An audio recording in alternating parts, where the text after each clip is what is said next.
Thank you for taking, good evening, everyone, and thank you for taking time out of your busy schedule to spend some time with us tonight. My name is Kathy Tambrello. I'm the co-chair of the Regional Family Support Planning Council, and we're going to be talking today about taking a person-centered approach to advocacy. So if we can go to the next slide, I'll tell you just briefly about the council. The Regional Family Support Planning Council was created in accordance with the Family Support Act of 1993. We are a legislatively mandated advocacy group for self-advocates and for individuals who have a family member with intellectual and developmental disabilities.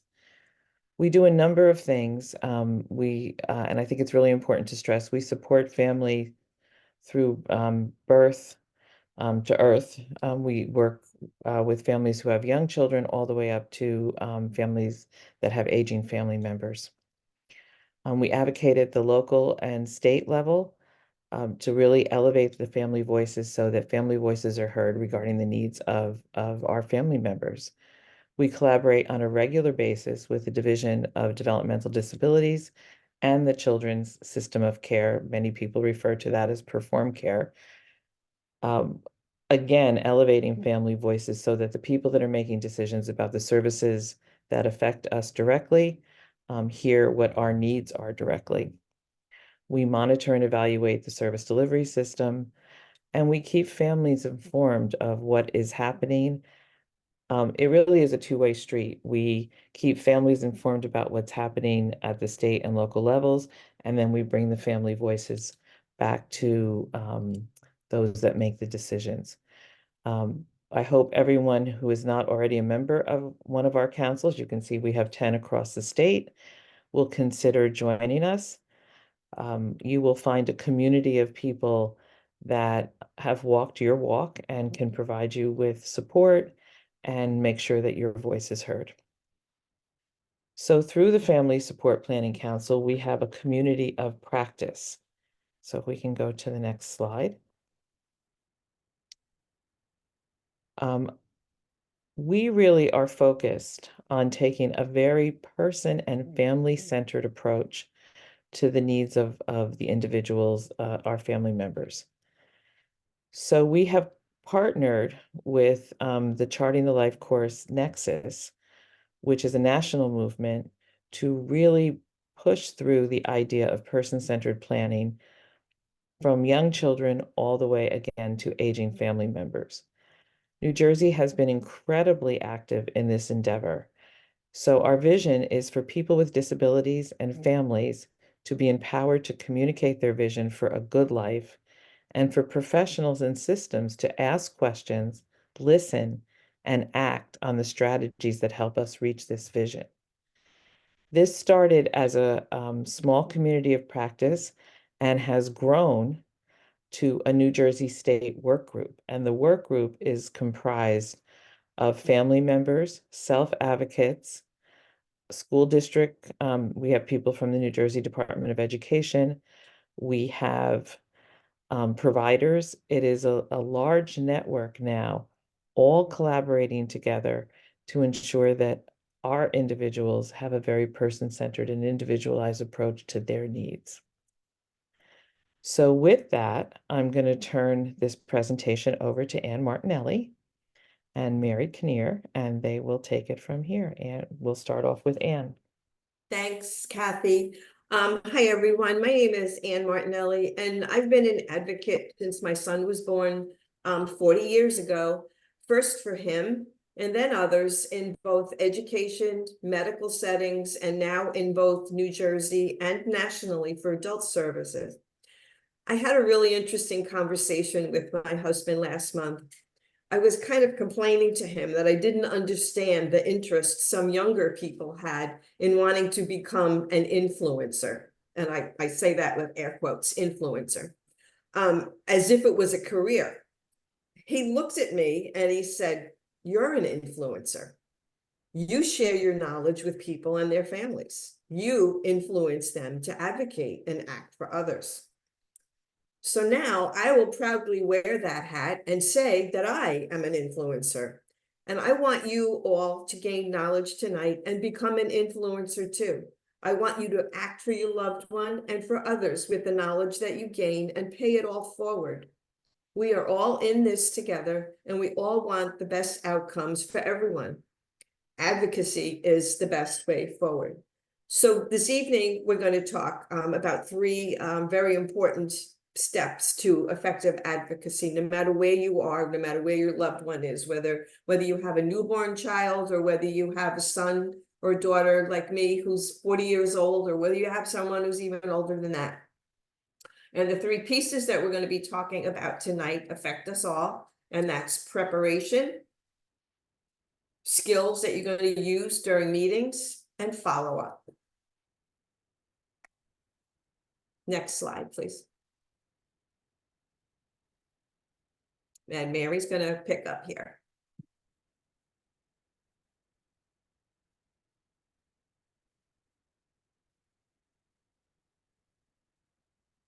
Mary?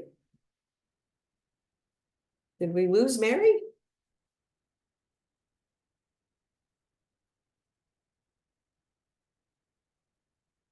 I don't see her anymore in here.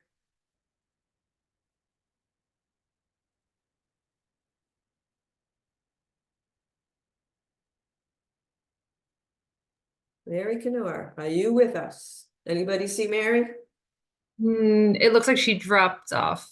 Okay. Okay, well, I'll start off then, and if she can jump in, I'm hoping she will jump in. So one of the first things that you have to do in both the children and youth under 21 and the over 21 is review your documentation.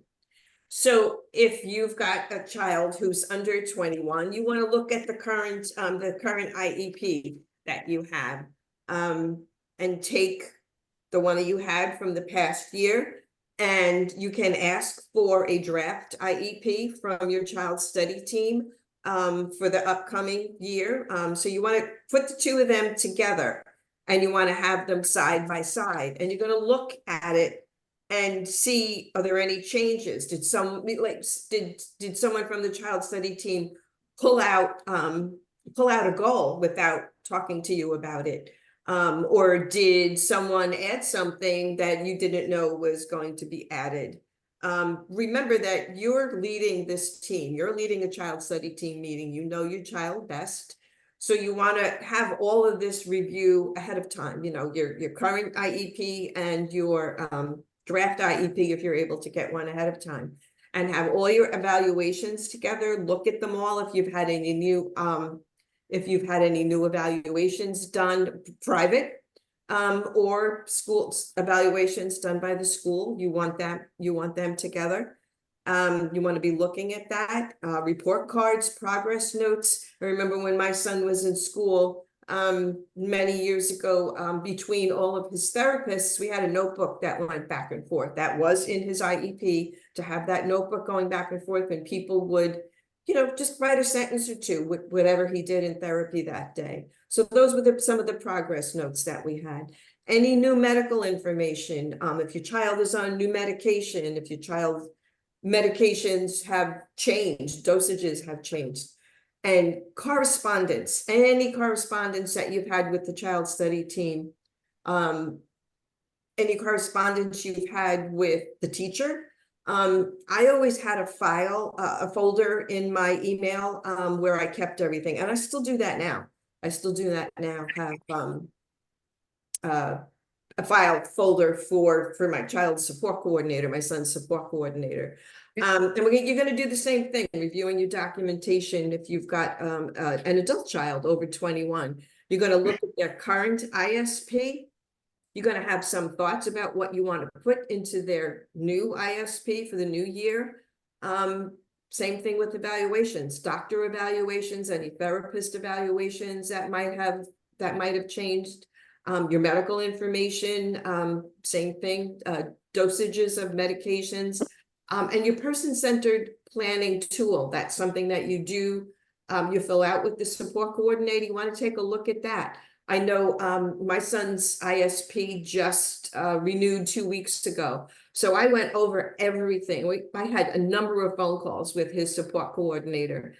We went over the person-centered planning tool page by page, and updated anything, updated all his medical information. And if your son or daughter has an acuity, you fill out that enhanced needs form. Your support coordinator should share that with you, that enhanced needs form. And same thing with correspondence. Any correspondence you have with day programs, with your support coordinator, I keep all emails in a folder for Joe. The classes that he takes some pre-vocational classes, he takes some goods and services classes. Any correspondence I have with any of those people, they're all together in one file folder. And also your Medicaid renewal, that's just something to keep. Some people don't make copies of that when they do their Medicaid renewal. Extremely important. Keep a copy of that. Keep a copy of when Social Security gets in touch with you. Get that form you have to fill out every year for Social Security. Make sure you keep a copy of that before you mail it in, that hard copy. I see that Mary is back on. And Mary, Yes. if you want to take the next slide, I just kind of went through all of this. Yep. If you take that next slide. Great, no problem. Thank you. Sorry about that. My internet decided to go out, so not a good timing. So questions to consider before the meeting. So before, when I say to do that side-by-side comparison that Anne was talking about, I used to sit down with a highlighter and colored pens and sticky notes and a notebook and write down my questions when I would see there were changes that I wasn't aware of, or if something was eliminated. I also would look for positive things. Like if they added a goal that was positive for my sons, I would, I would absolutely bring it up and thank them for that, because many times they would see something I, as a parent, might not have. So that's always something good to bring up. Also, with your adult service plan, always read the documentation when you get them. So Anne's plan just renewed for Joe. She needs to look at that plan and make sure that every change that she asked for would be in that document, just like I would do for my sons. And no changes should ever be made to the IEP, ISP, or your person-centered planning tool without your consent and signature. And that means you as the parent of a child in the education system, or if you're a parent or the guardian of your loved one in the adult system, or if you are your own guardian and you are handling your own plans. Nothing gets changed in that plan without your signature. So what does person-centered mean? When we talk about that, you hear it a lot anymore, and it's all throughout the manuals that DDD has. Person-centered means that what is documented in both the ISP and PCPT, the person is at the center of it all. So that document is supposed to be and tailored to the individual, their wants, needs, their hopes and dreams. And also, there should be a balance between what is important to the person and what is important for the person. What is it that they like, they dislike, who they like and who they want to be with? And then also what also their favorite activities and where they want to live. And then there's the important for the person piece, which is what is needed to successfully support your loved one emotionally, physically, behaviorally, and medically. That plan belongs to the person. It is their individualized plan and should be an accurate reflection of the life they have and the life and the services and supports that need to get them to that best life. So review plans carefully. Over the years, there have been some errors in my son's documentation, and things have shown up like the wrong name, some wrong support information in the plan. So please be sure and read it and review it, at the very least, annually. And also these documents, the IEP in the education system, the ISP and the PCPT in the adult system, are all living documents, and they can be changed anytime throughout the year. Just let your child study team know, or your teacher, or your support coordinator. So next slide, please. So questions to consider beforehand. So, whoops, sorry. So were the goals met? And if the goals were met, what are the next steps to be successful? And if goals were not met, do we want to eliminate that goal? Because I know at one point for my son, Dan, it became clear that he was not going to be able to write to write. He did not have the manual dexterity. So at that point, we eliminated the handwriting goals in his IEP, but then we put in a goal for him to learn the keyboard on the computer, which he's a champ at, and he can get to any website he wants to with just a few clicks. What about in your adult service plan, were the services and supports the way you wanted them to be? Did your loved one have good experiences, and did you want to continue with those services, or do you want to change it up? Did you see progress? Because, again, maybe time for a change, and think about and discuss what didn't work and why with those service providers. And happiness. Let's face it, we all want our loved ones to be happy. So are you seeing happiness or negativity? And are there any new things you want to explore? And what are your next steps? Next slide, please. And I apologize, I'm doing this on my phone, so it's a little bit of a challenge. So defining meeting outcomes. So what are the most important outcomes that you want out of this meeting? So make a list of the 3 to 5 things that you really want to focus on, create an agenda, and then share it with the meeting attendees ahead of time if you can. And next slide, please. We have a tool that can help us do that. And this is that charting the life course that Kathy was discussing in the beginning. And this is the life trajectory tool coming from the parent perspective, so the family perspective. And this tool is a great way to dig deeper for what has worked in the past and what hasn't. And based on the information, how we do move forward and what needs to be present and what needs not to be present. So it's very important. So then on the right side of the document, you'll see what your loved one's vision is and your vision, what you both want and what we both don't want. And that's what's on the other side. I apologize. The other side. This side is breaking down past life experiences and moving forward, and then how we get there. So next slide, please. Yeah, Mary, I just wanted to say something. Sure, go for it. Yeah, that bottom right part of that of this tool, what I don't want, that to me has always been sometimes even more important than what you do want, because you know what you don't want. You know it's not going to make your loved one happy. You know what didn't work already. So people might make suggestions to you about things to do and services to try out and goals to have in an IEP. But if you know that you've tried it already, it hasn't worked, it's going to make your loved one extremely unhappy to try to do it again, what you don't want, that's equally as important than what you do want too. It needs to really be in there. You know what you don't want. Exactly. So in this next tool, we filled out some facilitation questions for you to use for yourself and your situation and your loved one for first of all, with the past life experiences. So what has worked well and helped them move toward a vision of a good life? So think about things like the personalities of people who support them best. Are they soft-spoken? And what works back? Are they laid back? Do they have a lot of energy? What is it they need? And what's the best way to support that person at home and with that and when they're out and about? And how about, offering choices? That's very big for both my sons. It helps, give them some control over their life and things they want to do. And then positive approaches that include choice and control work for them very well. They really need that control, and it does help eliminate a lot of behavioral challenges that we faced over the years. And then what do those things look like that work well?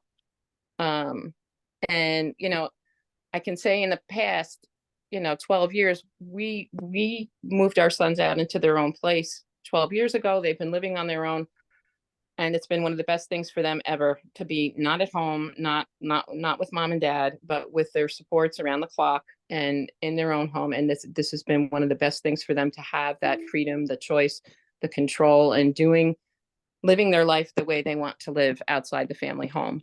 And then, Anne, did you have anything else to add to that section? I think for my son, it's always been not having people speak over him as if he wasn't there.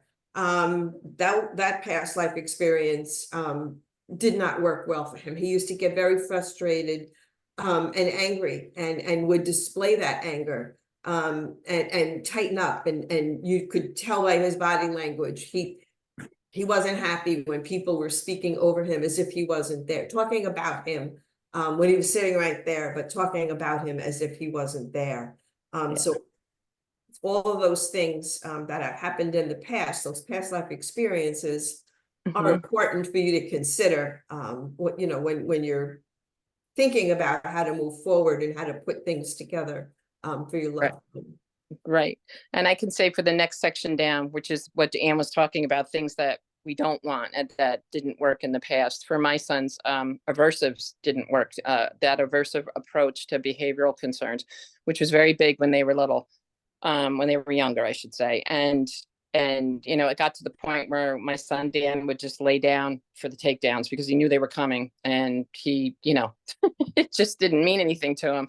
And also aversive many times could cause behaviors to escalate as opposed to stop them. And now there's nothing but positive behavioral supports for them both, and that's what works always. And we learned a hard lesson with that in the past. So in the next section up and on the left, but it says moving forward. So what experiences and goals we need to continue for my loved one to hit that vision of that good life.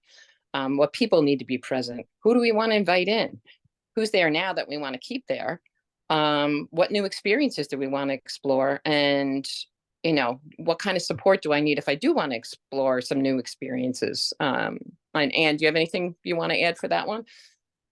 I know my son has done a lot of volunteering over the years, and some places he has stayed for a very long time, but other places, he's had to leave quickly because it just didn't work out for him. He didn't have the socialization that he seeks. He needs to be with people. He likes to be with others. Doesn't matter if they're older or younger than him. He just likes being with people in his volunteer experiences. So when he hasn't been happy, we've just moved out of it and looked for other volunteer opportunities. And a lot of the times that he's been volunteering for longer periods of time, those people have stayed present in his life. They still keep in touch with him, and we will talk to them. He will talk to them. We will talk to them as a family as we're moving forward, looking for new opportunities. Like, what did you see with Joe that worked well with him? What do you see? Because we all know our sons and daughters are not the same out of the home as they are in the home, in the family home. So it's always good to keep, when you're moving forward, to keep those people that had been in your life before, keep their input present. Absolutely. And then we have, list the barriers. So like Anne was saying, they had to leave certain places, and we certainly some barriers to my sons in the past have been staff, promising to come pick them up and go to a favorite activity and then not showing up. So that doesn't work. And I've had to let people go for that thing because that has, set them up for a behavioral episode. And it really wasn't good for their, for anyone when that was happening. We needed people who were going to be consistent and show up and get them where they wanted to go on time. And then over here on the right, we have my vision for my family members' good life. And so what needs to be included? Who needs to be present? Who are the people that can foster progress toward that good life? If you're not sure where you want to begin, like for one of my sons, it was very difficult to get him to try anything new in the community. So it's going to take a certain type of personality to help introduce things to him and help him get to try some new things, because he's very resistant. What supports need to be in place? What steps need to be taken to assure that someone can live a good life for the rest of their life? What for the long haul do you need to put in place for someone?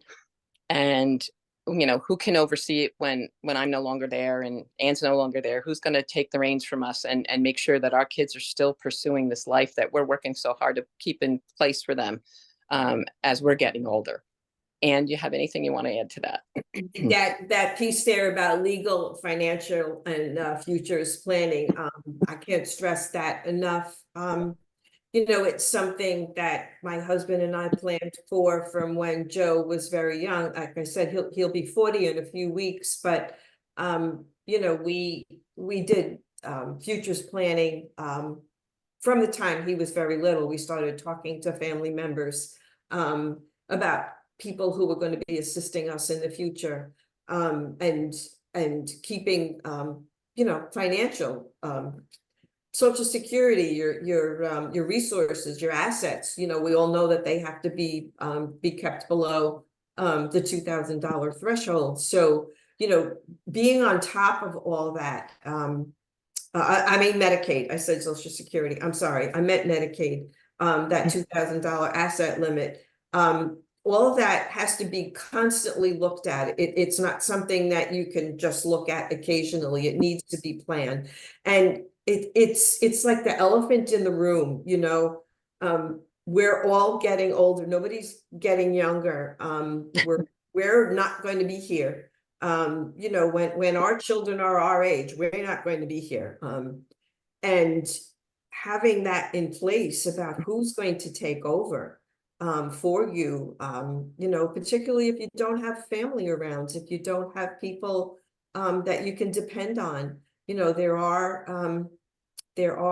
resources that can help you with that, for that future planning, both legal and financial, and futures planning. So, you know, that's what your regional family support planning councils are here for. You know, we're here to help you with that guidance, but that futures planning, it cannot start too early.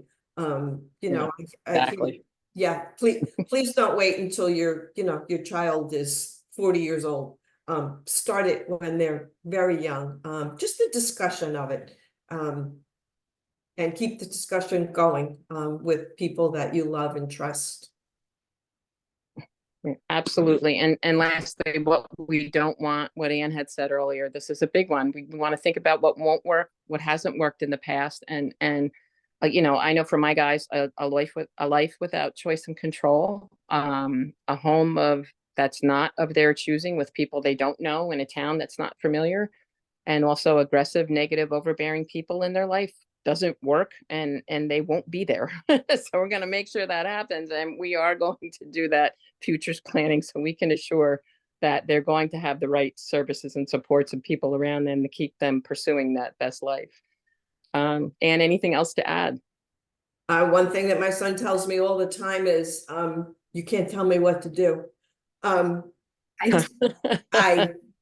He's very right. I can't tell him what to do. I can guide him, but you know, he knows what he wants and certainly what he doesn't want. And if I get a little too close to what he doesn't want, he will tell me, you can't tell me what to do. It's hard to hear, but he's right. And you know, that's what person-centered thinking and planning is all about. That person doesn't want is equally as important as what we want for them to have that good life. That's right. Agreed. Next slide.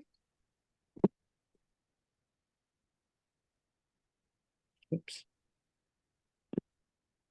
Okay. I think, Gabrielle, were you taking this slide? Yeah. My name is Gabrielle Bohan. I'm a member of Region 1, Morris, Sussex, and Warren. I have a 25-year-old daughter with Downs, and I've been advocating for her since I've found the diagnosis. So Anna Mary asked me to talk about the meeting. You're the team captain, like Mary and Anne have been saying, it's you know your child best. So you're basically the one setting the tone for the meeting. Whether it's an IEP meeting or an ISP meeting for renewal, or just meeting with child study or your support coordinator about tweaking the plan or something that's not going right. In-person meetings are fantastic. Talking to people in the little boxes, why this is great by Zoom. You want to have that setting in person. But one of the things is that you're setting the tone of the meeting. So I'm happy to see one of the pictures is a round table. But what I have found is that when you sit down with the child study team, or on the adult side, the group home or the day program, and there's a little difficulty of something popping up, sometimes you're sitting at the rectangular table where they have the chairs where you sit on one side and they're sitting on the other. That's not what you want. You want we're a team. Regardless of who's part of that team, you might not like that person from the school system, but just respect the seat that they're occupying because they're part of the team. You cannot remove them from that. So what my husband and I used to do is we used to go to the child study team meetings early and chit chat with everybody and just kind of sit around the table. And they would say, Mrs. Bohan, wouldn't you want to sit next to your husband? I see him at breakfast every morning. I don't feel like sitting next to him. I'm very happy sitting next to you. This is something different. But it sets a different tone because now you're part of the team and they have to talk around the table, not at you. So the body language is important. Bring a notepad. All that prep that you did, take those 3 or 5 points, put them on a piece of paper, put subpoints. What was it that you wanted to bring up?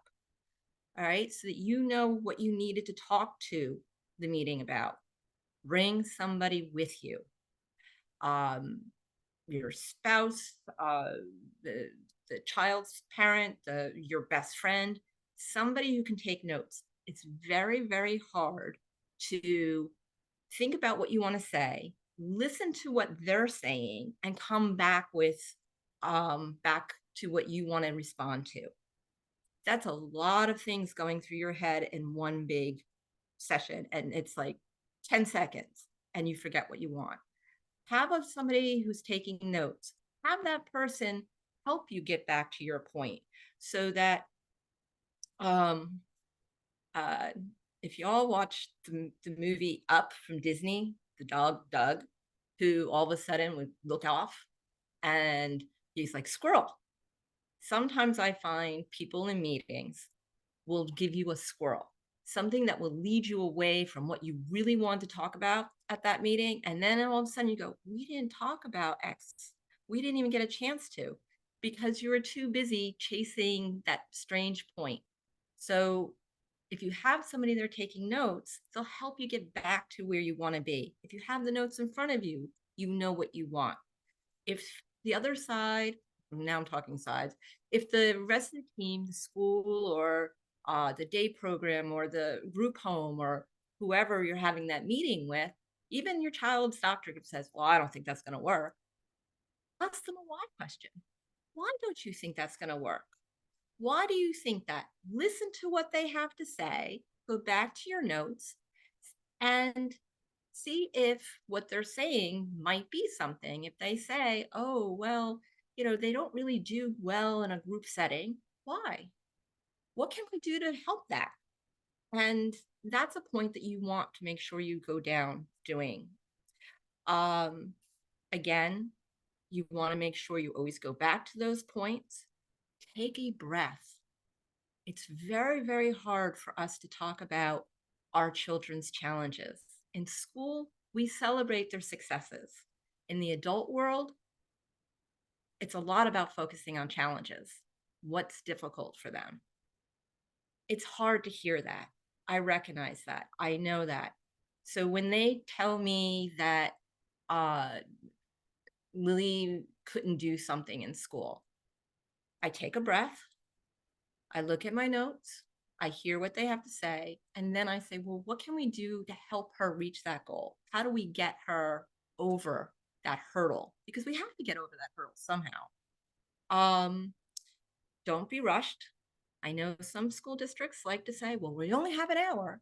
So say back to them, well, we have a lot to talk about. So we might not get through everything. We could start now, or we can reschedule for a longer time. You're the team captain. All right. So if you don't get through your points, then at a certain point, go, we'll reschedule this. I still have a lot to say about things. You want to, again, going back to Mary and what Anne were saying, person-centered. For me, when I was bringing my daughter, 2.5, we met with the school district. They were telling me that was too early to talk. I'm like, why? She's going to be 3 in 6 months. There's a lot of stuff we need to get in place before she starts. I made a book all about me. Lily's preschool teacher, I saw her at a transition fair last year, told me she still has that book. It was a picture of her with her doing little things around the house, all written in first person from her point of view. She didn't talk until she was 5, but it said, I like my Dolly. I like this. I don't like that. With cute little pictures of her. I know one of my fellow council members makes a poster of what her daughter likes and doesn't like. And that brings the reason why you're all gathered at that table. You're there to talk about your loved one. You're there to help them reach their goals. So again, listen to them, listen to what they have to say, respect the chair, even if you don't really can respect the person sitting in that chair. They're part of the team, and you're going to have to deal with them, whether they're the director of child study services or somebody else, the head of the group home. You all have to work together. Take a breath, bring a friend, keep focus on your goals, and make sure that they don't forget we're all talking about what's best for our individual, because we want them to be included. We want them to be successful. We want them to have the best life they can. That's person-centered planning. I'm going to hand it back to Anne and Mary.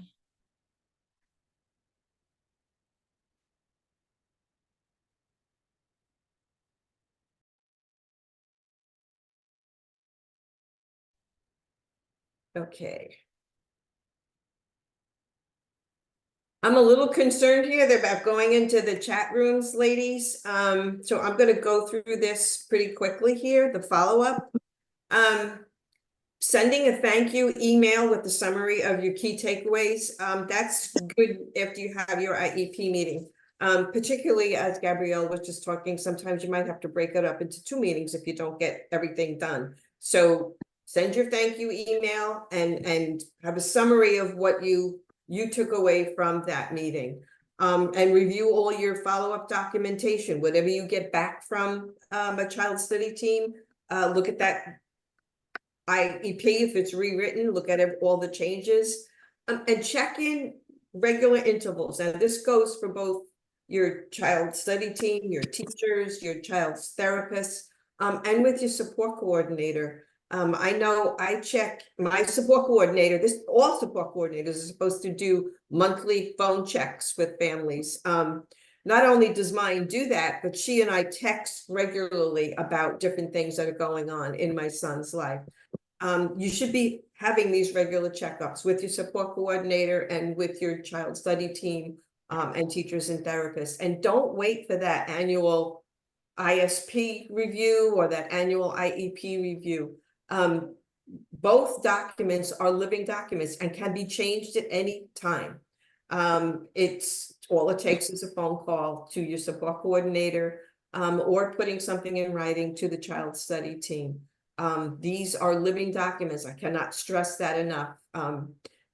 Changes can be made at any time in both the child and the adult system. Next slide, please. That was the last slide. Okay, good. We're good. All Yeah. right. Okay. So the next part of the presentation, we're going to break out into breakout rooms. So you'll have the children's and an adult. So I'm going to open the breakout room now. If you don't go into the children's room and you want to be in the children's room, please raise your hand on the bottom or just put your name in the chat or just make a note in the chat and I will move you So I'm gonna open the breakout room now. If you want to listen to the adult presentation, please just, you're gonna stay in the main room.